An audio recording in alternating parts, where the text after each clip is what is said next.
Here we have a Diverge alloy. This is a Durianrider spec. I was the first person to put a 40 cassette on a road bike and put it on YouTube. But we have a road link here. We've got an XT M8000 rear cassette. We've got the 5800 long cage. It'll still work with the short cage, no worries. So this bike just came stock with the 5800 long cage. We have, just this is a standard, the Diverge is good because you can have rack and fender mounts on there. The Zerts, they're pretty good. I'm not sure if it makes much of a difference when you're running such big tyres, but I can put fenders on there. Got rack mounts up here, got alloy. So we've got a 27.2 seat post. We've got a bit of a racier saddle on here and trim a few grams. It's got the Smart Worlds, very nice finish, very high quality alloy frame. It's a full carbon fork, so whenever you're using tightening, always use a torque wrench to even it up. And we have also a little 5mm space on the top, that's important as well. Bars, we're just talking the stockies on here, the Specialized, which are really good. Specialized, look at that nice shallow drop, very comfortable. Specialized, definitely pay attention to that. We have the Ultegra, the 685 RS shifters, Hydro, work really good.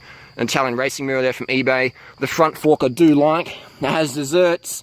Again, not too convinced with that, but it does feel like a very nice fork. You can probably put some rack mounts on here, fenders even. Very functional through axle. And we've got 785 discs. And I've got a number of bikes with these disc brake calipers, really nice. We've got a 160 rotor on the front, just a stock wheel set, the axis, very smooth running. The rims, an SES setup. We could make them lighter, but they're light enough for what this bike is.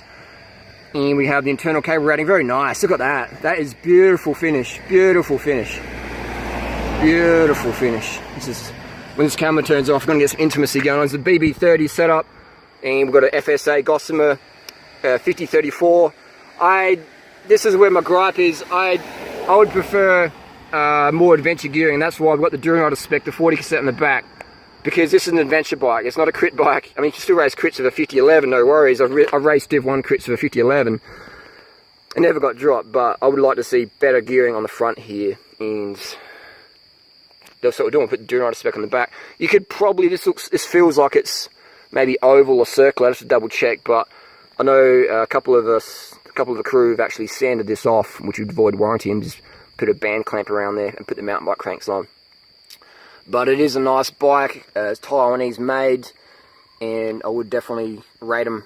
I rate the Specialized Diverge. If you've read my Cycling Buyers ebook guide, I'm lost for words right now. The Diverge does feature in the gravel bike or rounder bike, but this is still a bike I could race Div 1 on. Probably put maybe some 28s on there. Got the 32s on there right now. These tyres aren't too bad. Not many flats on them, but a nice bike. But it's definitely a fast bike. The Hydro discs work really good. And if you're going to get disc brake bike, I would recommend the Hydros. If your bike has cable discs, I would recommend hydraulic upgrade eventually when you can afford it, but it definitely is huge advantage. Hydro discs in the wet weather, trails, your rims don't wear out, things like that. So Hydro disc, if your budget can afford it, get the Hydros. You don't need them, but if you want the best braking power, Shimano Hydro discs, you just can't get better than that. It is a very comfortable bike, the Diverge. I've done a few reviews on this bike. I've done the carbon one, the alloy one feels really good as well. But the Hydro discs are just, a stand out. And once you put the proper gearing on the Diverge, I mean, it comes stock with some Diverges come stock with a 28, a 34, 28 on an adventure bike. That's just not going up many epic climbs. But we do epic shit here in Thailand, like seriously fucking epic climbs. So some punters out there go, you don't need a 40, you don't need mountain bike cranks. Well, you come on one of our rides one day and we'll see what you think of that. You won't even make it home in your standard gearing.